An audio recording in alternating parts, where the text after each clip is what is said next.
Hello friends, എല്ലാവർക്കും നമസ്കാരം. നിങ്ങൾ ഏവരും കാത്തിരിക്കുന്ന അലീനയുടെ ഇനി വരാനിരിക്കുന്ന കുറച്ച് വിശേഷങ്ങളാണ് കേട്ടോ. അതായത് അപ്കമിങ് വിശേഷങ്ങളാണ് ഞാൻ പറയാൻ പോകുന്നത്. നമ്മൾ ഇനി ഡെയിലി എന്നും അപ്കമിങ് വിശേഷം ഒരു 2 മണിയാകുമ്പോൾ അപ്ലോഡ് ചെയ്യുന്നതായിരിക്കും. അപ്പൊ ആരെങ്കിലും ആദ്യമായിട്ട് നമ്മുടെ ചാനൽ കാണുന്നുണ്ടെങ്കിൽ ഒന്ന് സബ്സ്ക്രൈബ് ചെയ്ത് വെച്ചോളൂ. അതിനോടൊപ്പം മാക്സിമം എല്ലാവരും നമ്മുടെ വീഡിയോ ഇഷ്ടപ്പെടുന്നുണ്ടെങ്കിൽ ഒരു ലൈക്കും കൂടെ അടിച്ചിട്ട് പോകാൻ മറക്കരുത്. അപ്പൊ നമുക്ക് നേരെ വിശേഷത്തിലേക്ക് തന്നെ കടന്നാലോ. അങ്ങനെ നമ്മുടെ അലീനയും ശരണ്യയും തമ്മിലുള്ള ആ ഒരു ബന്ധം വളർന്ന് പന്തലിച്ച് എന്താ പറയുക, ഒരു ചേച്ചിയും അനിയത്തിയും തമ്മിലുള്ള ബന്ധത്തെക്കാൾ ദൃഢമായി മാറിയിരിക്കുകയാണ്. അപ്പൊ നമ്മുടെ അലീന ഇല്ലാതെ ശരണ്യക്ക് ജീവിക്കാൻ കൂടി പറ്റില്ല എന്നൊരവസ്ഥയിലാണ് ഇപ്പൊ നമ്മുടെ ശരണ്യ മുന്നോട്ടേക്ക് പോകുന്നത്. അപ്പൊ കേസും കാര്യങ്ങളും ഒക്കെ അതിൻ്റെതായ രീതിയിൽ മുന്നേറിക്കൊണ്ടിരിക്കുകയാണ്. അങ്ങനെ ഇരിക്കെ നമ്മുടെ ഹരിയെയും രോഹിത്തിനെയും ഒക്കെ എങ്ങനെയെങ്കിലും ജാമ്യത്തിൽ ഇറക്കിക്കൊണ്ട് വരണമല്ലോ. അത് വീട്ടുകാരുടെ ഒരു കടമ തന്നെയാണ്. എന്ത് തെറ്റ് ചെയ്തോട്ടെ എങ്കിലും അവരുടേതായ രീതിയിൽ അവരുടെ മക്കളെ രക്ഷിക്കാനായിട്ട് നോക്കും. അപ്പൊ ഈ സമയം നമ്മുടെ അലീനയും ശരണ്യയും തമ്മിലുള്ള ബന്ധം ആകെപ്പാടെ ഒന്ന് പാട്ടാകുന്നുണ്ട്. എല്ലാവരും അറിയുന്നുണ്ട് ശരണ്യ എത്ര പ്രിയപ്പെട്ടവളാണ് അലീനയ്ക്കെന്നും അലീന എത്ര പ്രിയപ്പെട്ടവളാണ് ശരണ്യയ്ക്ക് എന്നുമുള്ള കാര്യം എല്ലാവരും അറിഞ്ഞിരിക്കുകയാണ്. അപ്പം ഇതൊരു ചർച്ചാ വിഷയം തന്നെ ആവുകയാണ്. എവിടെ? കൈതക്കൽ തറവാട്ടില്. എങ്ങനെയെങ്കിലും ഹരിയെ പുറത്തിറക്കിക്കൊണ്ട് വരണമല്ലോ. അപ്പൊ അതിനു വേണ്ടി ഇനിയിപ്പം വക്കീല് പറഞ്ഞിരിക്കുന്നത് വേറെ ഒന്നും പറ്റത്തില്ല, വേറെ എന്ത് തെളിവ് കാണിച്ചിട്ടും യാതൊരു പ്രയോജനവുമില്ല. അതായത് നമ്മുടെ ശരണ്യ എന്ന കേസ് പിൻവലിക്കുന്നോ, ശരണ്യ കേസ് ഇല്ലാന്ന് പറയുന്നോ അന്ന് മാത്രമേ ഇനി നമ്മുടെ ഹരിനെയും രോഹിത്തിനെയും രക്ഷിക്കാനായിട്ട് സാധിക്കുകയുള്ളൂ. അപ്പം രോഹിത്തിനെ രക്ഷിക്കാന് നമ്മുടെ അലീന ഇതിനിടയിൽ ശ്രമിക്കുന്ന കാര്യം ഞാൻ നിങ്ങളോട് പറഞ്ഞിട്ടുണ്ടായിരുന്നു. നമ്മുടെ രോഹിത്ത് നിരപരാധിയാണെന്ന് ശരണ്യയുടെ വായിൽ നിന്ന് തന്നെ അറിഞ്ഞിട്ടുണ്ട് അലീന. അപ്പൊ ആ കാര്യം, അതായത് രോഹിത് ചിലപ്പോൾ രക്ഷപ്പെടാൻ ചാൻസ് ഉണ്ട്. അപ്പൊ ആ കാര്യവും നമ്മുടെ ആർക്കാ, ശിവശങ്കര മേനോനും കമലയ്ക്കൊക്കെ അറിയാം. അപ്പൊ രോഹിത്തിന്റെ കാര്യത്തിൽ വലിയ പ്രശ്നമൊന്നുമില്ല. പക്ഷെ ഹരിയെ രക്ഷിക്കണമെങ്കിൽ അലീന തന്നെ വിചാരിക്കണം, അതായത് ശരണ്യെ തന്നെ വിചാരിക്കണം. അപ്പൊ വക്കീൽ ഇത് പറഞ്ഞതും നമ്മുടെ ശിവശങ്കര മേനോന് ഭയങ്കരമായിട്ടും ടെൻഷനും കാര്യങ്ങളും ഒക്കെ തന്നെയാണ്. പൈസ ഇറക്കി ഒരിക്കലും കളിച്ച് ഈ ഒരു കേസ് നമുക്ക് നേടിയെടുക്കാൻ പറ്റില്ല എന്നും നമ്മൾ തന്ത്രപൂർവം വിചാരിച്ചാൽ മാത്രമേ ഈ കേസിൽ നിന്നും ഹരി രക്ഷപ്പെടത്തുള്ളൂ എന്നും കമലയോടും രാജീവനോടും നമ്മുടെ ശിവശങ്കരമേനോൻ പറയുകയാണ്. അപ്പോഴേക്കും തന്നെ നമ്മുടെ കമല ചോദിക്കുന്നുണ്ട്, അതെങ്ങനെ നമുക്ക് രക്ഷിക്കാനായിട്ട് സാധിക്കും? അലീന ഒരിക്കലും കേസ് പിൻവലിക്കില്ലല്ലോ ശിവേട്ട, പിന്നെ എങ്ങനെ രക്ഷിക്കാൻ പറ്റും? ആര് പറഞ്ഞു? ശരണ്യ കേസ് പിൻവലിക്കത്തില്ലെന്ന്. ശരണ്യ കേസ് പിൻവലിക്കും, പക്ഷേ അതിന് അലീന അവിടെ പറയണം, അലീന സ്വരം ഉയർത്തണം. ഓ, ഇനി ആ പേട്ട് പെണ്ണിന്റെ കാല് പിടിക്കാനാണോ ശിവേട്ടൻ പറഞ്ഞു വരുന്നത്? അതേടി, അവള് പേട്ട് പെണ്ണൊന്നും അല്ല, അവള് സാമർത്ഥ്യക്കാരിയാ, അവളെ ഭാഗ്യമുള്ള പെങ്കൊച്ച. അതുപോലെ അവള് എല്ലാവരെയും കൈക്കലാക്കാൻ മിടിക്കുക. അതൊക്കെ ഒരു കഴിവ് തന്നെയാ. നിന്നെ കൊണ്ടോ നിന്റെ മക്കളെ കൊണ്ടോ സാധിക്കാത്തതൊക്കെ അവളെ കൊണ്ട് സാധിക്കുന്നുണ്ടെങ്കിൽ അവള് മിടുക്കത്തി തന്നെയാ. നീ അസൂയപ്പെട്ടിട്ടോ കുശുമ്പോടെ നോക്കിയിട്ടോ ഒന്നും ഒരു കാര്യമില്ല കമലെ. നിന്റെ മകനെ നിനക്ക് രക്ഷിക്കണമെങ്കിൽ, നിന്റെ മകനെ വെളിയിലിറക്കണമെങ്കിൽ, നിന്റെ മകൻ നിന്റെ കൂടെ ജീവിക്കണമെങ്കിൽ, അവന്റെ ഭാവിയെങ്കിലും ഓർത്തിട്ട് നീ അലീനയുടെ മുമ്പിൽ കാല് പിടിക്കണം എന്ന് പറഞ്ഞാൽ കാല് പിടിക്കണം. ഐജ അവിടെ കൊമ്പ് വെച്ചോണ്ട് നിൽക്കുന്നുണ്ട്. പക്ഷെ നീ ഒരു കാര്യം ഓർത്തോണം, രോഹിത് ഇപ്പോഴും കയ്യാലപ്പുറത്തിരിക്കുന്ന തേങ്ങ പോലെയാ. ചിലപ്പം അങ്ങോട്ട് ചിലപ്പം ഇങ്ങോട്ട് എന്ന രീതിയിലാ. അതും അലീന അവൻ നിരപരാധിയാണെങ്കിൽ ഉറപ്പായിട്ടും എന്ത് ചെയ്യും? പുറത്തു കൊണ്ടുവരും. അതിന് എന്ത് റിസ്ക് എടുക്കാനും അലീനയും ബാലചന്ദ്രനും ഒക്കെ തയ്യാറാ. ശരണ്യ ഇപ്പൊ ഇരിക്കുന്നത് അലീനയുടെ ഉള്ളം കൈയിലാണ്. അലീന എന്തു പറയുന്നോ അത് മാത്രമേ ശരണ്യ കേൾക്കുകയുള്ളൂ. അപ്പൊ നമുക്ക് എന്താ ചെയ്യേണ്ടത്? നമ്മൾ എത്രയും പെട്ടെന്ന് എങ്ങനെയെങ്കിലും അലീനയുടെ കാല് പിടിച്ച് ശരണ്യെ കൊണ്ട് കേസ് അങ്ങോട്ട് പിൻവലിപ്പിക്കുക. അതല്ലാതെ വേറൊരു മാർഗവും ഇല്ല കമല എന്ന് പറയുമ്പോ, ഇനിയിപ്പം അലീനയുടെ കാല് പിടിക്കാനായിട്ട് ആ നെടുമ്പുറയ്ക്കൽ വീട്ടിന്റെ പടി ചവിട്ടണം എന്നാണോ എന്റെ പൊന്നു ശിവേട്ടൻ പറഞ്ഞു വരുന്നത്? ചവിട്ടണം. നിന്റെ മകനെ രക്ഷിക്കണമെങ്കിലേ നീ ആരുടെ കാല് പിടിക്കുന്നതിനോ നാണം കെട്ട് കുനിഞ്ഞു നിന്ന് നമ്മുടെ ബാലചന്ദ്രന്റെ വീട്ടിലേക്ക് കയറുന്നതിനോ ഒന്നും ഒരു കുഴപ്പമില്ല. കാരണം നിന്റെ മകൻ പുറത്തിറങ്ങണമെങ്കിൽ എങ്ങനെയാടി സമാധാനത്തോടു കൂടി ഒന്ന് ഉറങ്ങാൻ പറ്റുക? 3-4 മാസമായില്ലടി സമാധാനത്തോടു കൂടി ഒന്ന് ഉറങ്ങിയിട്ട്. അവന്റെ കാര്യം ഓർക്കുമ്പോഴത്തേക്കും ഒരു സമാധാനമില്ല. പിന്നെ നീ ഓർത്തോ, നീയും കൂടെ കാരണമാ അവനിപ്പം ആ ജയിലിൽ പോയി കിടക്കുന്നത് നിന്റെ വളർത്തു ഗുണമാണല്ലോ ഇതിനൊക്കെ കാരണം. ഓ, എന്ത് പറഞ്ഞാലും നിങ്ങൾക്ക് എന്റെ തലമണ്ടയെ കൊണ്ടുവച്ചാൽ മതിയല്ലോ. എന്റെ വളർത്തുഗുണം, എന്റെ വളർത്തുഗുണം, എന്റെ വളർത്തുഗുണം. പിന്നെ ഞാൻ എന്ത് ചെയ്തെന്ന് നിങ്ങൾ ഈ പറയുന്നത്? അപ്പൊ രാജീവൻ പറഞ്ഞു, ഏടത്തി ഇപ്പൊ തർക്കിക്കേണ്ട സമയമൊന്നുമല്ല. ഏടത്തി ഏട്ടനും കൂടെ കിടന്ന് ശിവേട്ടനും കൂടി ഇവിടെ കിടന്ന് തർക്കിച്ചിട്ട് ഒരു കാര്യമില്ല. കുടുംബത്തിലെ രണ്ടുപേരാ ജയിലിൽ കിടക്കുന്നത്, രണ്ടാൺതരികള്. ഇനി ആകെ മനുവാ ഉള്ളത്. അവന്റെ കാര്യം പിന്നെ പറയുകയോ വേണ്ട. അവന് തോന്നുന്ന പോലെ അവൻ നടക്കുന്നത്. അതുകൊണ്ട് എത്രയും പെട്ടെന്ന് രോഹിത്തിനെയും ഹരിനെയും വെളിയിലിറക്കണം, അവരെ വെളിയിൽ കൊണ്ടുവരണം. അതിനാരുടെ കാലു പിടിച്ചാലും, ഇനി അലീനയുടെ കാലല്ല ചെരുപ്പ് തുടച്ചു കൊടുത്താലും കൊണ്ടുവരണം എന്ന് പറഞ്ഞാൽ കൊണ്ടുവരണം. അതാ വേണ്ടത്. അങ്ങനെ കമല വല്ലാത്തൊരു ടെൻഷനിലാണ്. അങ്ങനെ നമ്മുടെ രാജീവൻ പറയുന്നുണ്ട്, എന്തിനാ കമല എടുത്തി വെറുതെ ഇങ്ങനെ മസില് പിടിച്ചിരിക്കുന്നത്? ഒന്ന് താന്നു കൊടുത്താൽ നമ്മുടെ മക്കള് രക്ഷപ്പെടില്ലേ? അവര് ഈ ലോകം കാണില്ലേ? ആ ജയിലിൽ 4 ചുമരുകൾക്കുള്ളിൽ അവരുടെ ജീവിതം അവസാനിപ്പിക്കണോ? പെറ്റ തള്ളയല്ലേ കമലെടുത്തി? അതൊക്കെ ശരിയാ രാജീവ, എങ്കിലും അവളുടെ കാല് പിടിക്കാന്നൊക്കെ പറഞ്ഞാല് കാല് പിടിക്കണം. പിടിച്ച് എങ്ങനെയെങ്കിലും അവനെ വെളിയിൽ കൊണ്ടുവരാൻ നോക്ക്. രോഹിത്തും കൂടെ ഇറങ്ങിയാൽ പിന്നെ അവൻ ഒറ്റയ്ക്കാ അവിടെ കിടക്കണത്. അറിയാലോ അവന്റെ മാനസികാവസ്ഥ എന്തായിരിക്കുന്നു. അതുകൊണ്ടാ ഞാൻ പറയുന്നത്, എങ്ങനെയെങ്കിലും കയ്യോ കാലോ പിടിച്ചിറക്കിക്കൊണ്ട് വരണം. ഏതായാലും രണ്ടും കൽപ്പിച്ച് ശിവശങ്കരമേനോനും നമ്മുടെ കമലയും കൂടി അങ്ങ് പോവുകയാണ് ബാലചന്ദ്രന്റെ നെടുമ്പുരയ്ക്കൽ വീട്ടിലേക്ക്. അവിടെ അലീനയുണ്ട്, നമ്മുടെ ബബിതയുണ്ട്, അതുപോലെ കൃഷ്ണമോളുണ്ട്, ബാലചന്ദ്രനുണ്ട്. അങ്ങനെ കാറ് വന്ന് മുറ്റത്ത് നിൽക്കുന്നു. കാറ് വന്ന് മുറ്റത്ത് നിന്ന് കാറിൽ നിന്നും ഇറങ്ങി നമ്മുടെ ശിവശങ്കര മേനോനും രാജീവനും കൂടെ വരുന്നുണ്ട്. കമലയ്ക്ക് വണ്ടിയിൽ നിന്ന് ഇറങ്ങാൻ ഭയങ്കര പാട്, വണ്ടിയിൽ നിന്ന് ഇറങ്ങുന്നതേ ഇല്ല. അപ്പോഴേക്കും നമ്മുടെ രാജീവൻ പറഞ്ഞു, എന്തിനാ വെറുതെ മസിൽ പിടിച്ചിരിക്കുന്നത്? നമ്മൾ ഇവിടം വരെ വന്നിട്ട് ഇങ്ങനെ ഇരിക്കാനാണോ? അത് പിന്നെ ആ വീടിന്റെ പടി ചവിട്ടൂലെന്നല്ലേ രാജീവ ഞാൻ പറഞ്ഞത്?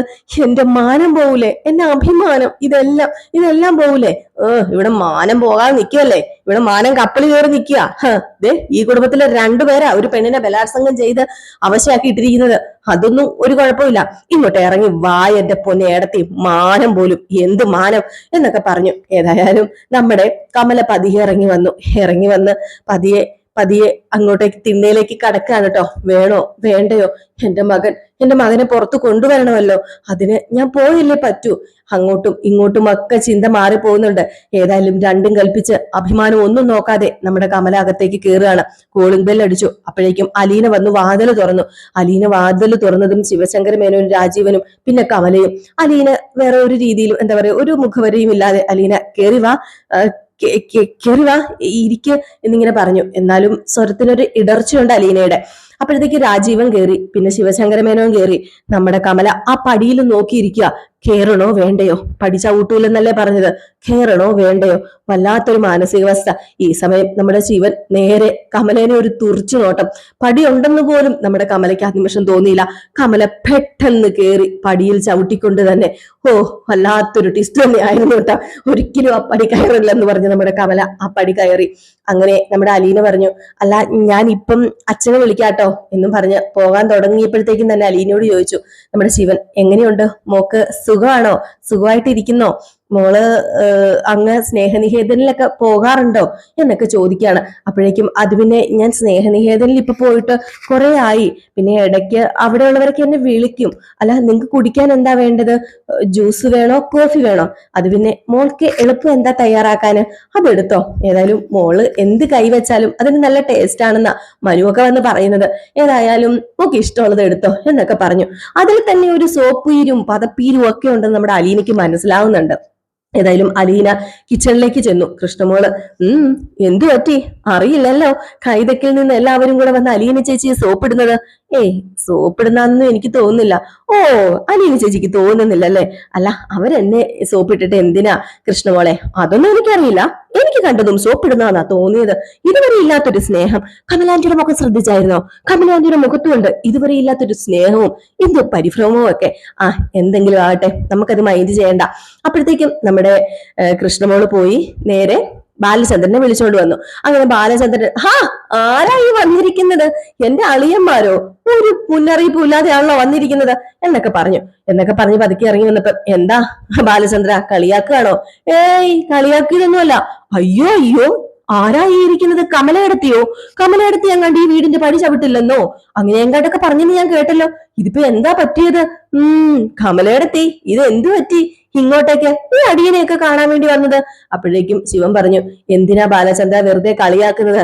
അവൾ ആ ഒരു സമയത്ത് അങ്ങനെയൊക്കെ പറഞ്ഞു. നമ്മൾ കുടുംബക്കാരല്ലേ, എന്തെങ്കിലും ആവശ്യം വന്നാൽ ഒന്നിച്ചു നിൽക്കണ്ടേ? പിന്നെ പ്രത്യേകിച്ച് ഇപ്പൊ അറിയാലോ, രോഹിത്തും ഹരിയും അങ്ങ് സെൻട്രൽ ജയിലിൽ കിടക്കുക. അവരെ എങ്ങനെയെങ്കിലും പുറത്തിറക്കണ്ടേ? സെൻട്രൽ ജയിലിലല്ല, ജയിലിൽ കിടക്കുക. അവരെ എങ്ങനെയെങ്കിലും പുറത്തിറക്കണ്ടേ? അതിനുവേണ്ടി നമ്മൾ ഒരുമിച്ച് നിൽക്കണ്ടേ? ഓ, അപ്പൊ ഒരുമിച്ച് നിന്ന് പോരാടാൻ വേണ്ടി ആയിരിക്കും അല്ലേ ഇങ്ങോട്ടേക്ക് വന്നത്? അല്ല, രോഹിത്തിന്റെ കാര്യം നിങ്ങളൊക്കെ അറിഞ്ഞു കാണുമല്ലോ. അവൻ തെറ്റ് ചെയ്തിട്ടില്ലെന്നൊക്കെ പറയുന്നു. ആ കേസിന്റെ വഴിക്ക് അങ്ങ് പോട്ടെ. അവൻ തെറ്റ് ചെയ്തിട്ടില്ലെങ്കിൽ അവൻ പുറത്തിറങ്ങും. അല്ല, ഇനിയിപ്പൊ ഹരിയാണ് തെറ്റ് ചെയ്തിട്ടില്ലെങ്കിൽ ഹരി പുറത്തിറങ്ങട്ടെ. അതിന് ഇത്രയ്ക്ക് വളഞ്ഞു നോക്കി പിടിക്കേണ്ട കാര്യമൊന്നുമില്ലല്ലോ. കേസിന്റെ രീതിക്ക് തന്നെ അങ്ങ് പോട്ടെ. അയ്യോ, അതെങ്ങനെയാ ബാലചന്ദ്ര ശരിയാകുന്നത്? എന്തൊക്കെ പറഞ്ഞാലും തെറ്റ് ചെയ്തിട്ടുണ്ടെങ്കിലും തെറ്റ് ചെയ്തിട്ടില്ലെങ്കിലും ആ ജയിലിൽ കിടക്കുന്നത് നമ്മുടെ ചോരയല്ലേ, നമ്മുടെ മക്കളല്ലേ, നമ്മുടെ കുടുംബത്തിലെ 2 പേരല്ലേ.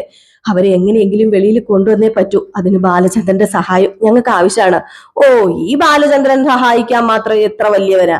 ഈ ബാലചന്ദ്രൻ ആ കൈതക്കൽ തറവാട്ടിന്റെ ഏതോ ഒരു കോണിൽ കിടന്ന് അവിടുത്തെ 2 വറ്റും തിന്ന് കഞ്ഞിവെള്ളവും കുടിച്ച് വളർന്ന ഈ ബാലചന്ദ്രൻ എന്ത് സഹായിക്കാനാ? അല്ല, നിങ്ങളുടെ പെങ്ങളുണ്ടായിരുന്നല്ലോ വൈജ, വലിയ വീരശൂര പരാക്രമിയാന്ന് പറഞ്ഞു നടക്കുന്ന വൈജ. അവളോട് ചെന്ന് പറ രക്ഷിക്കാനായിട്ട്. അവള് ചിലപ്പോ നിങ്ങൾ വന്ന് രക്ഷിച്ചേക്കും. അയ്യോ, ഇങ്ങനെയൊന്നും പറയല്ലേ ബാലചന്ദ്ര. അവളെ കൊണ്ട് എന്ത് സാധിക്കും? അവള് ചുമ്മാ വായിട്ട് അലയ്ക്കുന്നുള്ളതല്ലാതെ, അയ്യോ, അവളുടെ വായുണ്ടല്ലോ, അവളുടെ നാക്കുണ്ടല്ലോ, അതിന് 1000 കത്തിയുടെ മൂർച്ചയുണ്ട്. അല്ല, ഇപ്പം എന്നെ കൊണ്ട് എന്താ നിങ്ങക്ക് സാധിക്കാനുള്ളത്? അത് പറ. അത് പിന്നെ ബാലചന്ദ്രനെ കൊണ്ടേ അത് പറ്റൂ. അലീനയെ കൊണ്ട് എങ്ങനെയെങ്കിലും പറഞ്ഞ് സമ്മതിപ്പിക്കണം. ആ ശരണ്യായിട്ട് അലീന ഇപ്പൊ ഭയങ്കര കൂട്ടാണ്. അവരങ്ങോട്ടും ഇങ്ങോട്ടും പോകും. അവര് ഭയങ്കര സൗഹൃദത്തിലാണ്. കുടുംബക്കാരൊക്കെ ആയിട്ടാണെന്ന് പറയുന്നത് കേട്ടല്ലോ. ഏതായാലും അത് നല്ലതാ ബാലചന്ദ്ര, അത് നല്ലതാ. നമുക്ക് അങ്ങനെ ഒരു കൂട്ടുള്ളത് നല്ലതാ. എങ്ങനെ ഒരു കൂട്ടുള്ളത് നല്ലത്? അല്ല, നിങ്ങൾക്കല്ലല്ലോ കൂട്ട്, അലീനയല്ലേ ശരണ്യമായിട്ട് കൂട്ട്. അത് തന്നെയാ പറഞ്ഞു വരുന്നത്. എങ്ങനെയെങ്കിലും അലീനയെ കൊണ്ട് പറഞ്ഞ് സമ്മതിപ്പിക്കണം. അലീനയോട് പറയണം, ശരണ്യോട് പറയാനായിട്ട്, ഈ കേസ് പിൻവലിക്കാനായിട്ട്. ഒരുപക്ഷെ സമ്മതിക്കും, എല്ലാത്തിനും സമ്മതിക്കും. ആ കുട്ടി ശരണ്യാന്ന് പറയുന്നേ. ഓ ഓ ഓ ഓ ഓ അപ്പം അലീനയുടെ കാല് പിടിക്കാനുള്ള വരവാണല്ലേ ഇത്? മനസ്സിലായി. കമലയെടുത്ത് ഇത്ര റിസ്ക് എടുത്ത് ഇവിടം വരെ വരണമെങ്കിൽ ഇതിനെന്തെങ്കിലും ഉണ്ടെന്ന് എനിക്ക് അറിയായിരുന്നു. അപ്പം ആരുടെ കാല് പിടിക്കാനാ? അലീനയുടെ കാല് പിടിക്കാന്. കൊള്ളാം, വരട്ടെ വരട്ടെ, അലീന ഇങ്ങ് വരട്ടെ. നിങ്ങൾ അലീനയുടെ കാല് പിടിക്കുവോ, കാല് പിടിക്കാതിരിക്കോ, എന്ത് വേണമെങ്കിലും ചെയ്തോ. പക്ഷെ ഞാനൊരു കാര്യം പറയാ, ഇറങ്ങിക്കോണേ എന്റെ വീട്ടിൽ നിന്ന്. ഇപ്പം അവനുണ്ടല്ലോ, ആ ഹരി, ആ വൃത്തികെട്ടവനാ എന്റെ മോനെ കൊണ്ടുപോയി എല്ലാവരുടെയും മുമ്പിൽ ഇട്ടുകൊടുത്തത്. അറിയാലോ, അവന്റെ കൂടെ കൂടി എന്റെ മോന്റെ ഭാവി പോയി. അയ്യോ, അങ്ങനെയൊന്നും പറയാതെ ബാലചന്ദ്ര. അപ്പോഴത്തേക്കും കമല, അത് പിന്നെ എന്റെ മോൻ മാത്രമല്ലല്ലോ, ഇവിടുത്തെ അവനും ഉണ്ട് പ്രതി. എന്റെ മോൻ മാത്രമല്ല, ഇവൻ പ്രതിയാ. കമല എടത്തി, കമലേന്ന് ഞാൻ വിളിക്കണ്ടല്ലോ, അവിടെ ഇരി. അപ്പോഴത്തേക്കും നമ്മുടെ അലീന വന്നു. അലീനയ്ക്ക് കാര്യം പിടികിട്ടി. കൃഷ്ണമോൾ അലീനെ ഒന്ന് നോക്കി. ഏതായാലും ഈ സമയം നമ്മുടെ അലീന പുതിയ തീരുമാനങ്ങളൊക്കെ എടുക്കുന്നുണ്ട്. അപ്പൊ അതെന്താണ് എങ്ങനെയാണെന്നൊക്കെ അറിയണ്ടേ നിങ്ങൾക്ക്? കാത്തിരിക്കുക. നമ്മൾ ഡെയിലി വരുന്നുണ്ട് അപ്കമിങ് വിശേഷങ്ങളായിട്ട്. ഏതായാലും ഹരിയെ കൊണ്ട് നമ്മുടെ ശരണ്യെ വിവാഹം കഴിപ്പിക്കുക എന്നൊരു ചെറിയ ലക്ഷ്യം നമ്മുടെ അലീനയ്ക്കുണ്ട്. ഏതായാലും ആ കുട്ടിയുടെ മാനം പോയി, കപ്പൽ കയറി. ആ കുട്ടിക്ക് ഒരു ജീവിതം വേണമല്ലോ. പിന്നെ എന്താ ചെയ്യാനുള്ളത് ഇപ്പൊ പരിഹാരമാർഗമായിട്ട്? നമ്മുടെ ഹരി അവളെ വിവാഹം കഴിക്കുക. ഏതായാലും ഇത് പറഞ്ഞു കഴിയുമ്പോൾ ഉണ്ടാകുന്ന പ്രതികരണം എന്താണ്, ഇത് കേട്ട് കഴിയുമ്പോൾ കമലയും ശിവശങ്കരമേനോനും എന്തൊക്കെ പറയുന്നൊക്കെ നമുക്ക് കാത്തിരുന്ന് തന്നെ കാണാം. അപ്പൊ എല്ലാവരും കാത്തിരിക്കട്ടെ. അപ്പൊ എല്ലാവർക്കും വീണ്ടും നല്ലൊരു ദിവസമൊക്കെ ആശംസിച്ചുകൊണ്ട് നിർത്താണ്. നമ്മൾ ഇനി എന്നും ഡെയിലി അപ്കമിങ് വിശേഷങ്ങളായിട്ട് വരുന്നതായിരിക്കും. അപ്പൊ എല്ലാവരും കാത്തിരിക്കുക. Tata bye bye. ലൈക്ക് അടിക്കാനും ഷെയർ ചെയ്യാനും ഒന്നും മറക്കരുത്, ഹൈപ്പ് ചെയ്യാനും മറക്കരുത് കേട്ടോ. അപ്പൊ ആരെങ്കിലും ആദ്യമായിട്ട് കാണുന്നുണ്ടെങ്കിൽ ഒന്ന് സബ്സ്ക്രൈബ് കൂടെ ചെയ്ത് വെച്ചേരെ. Bye bye.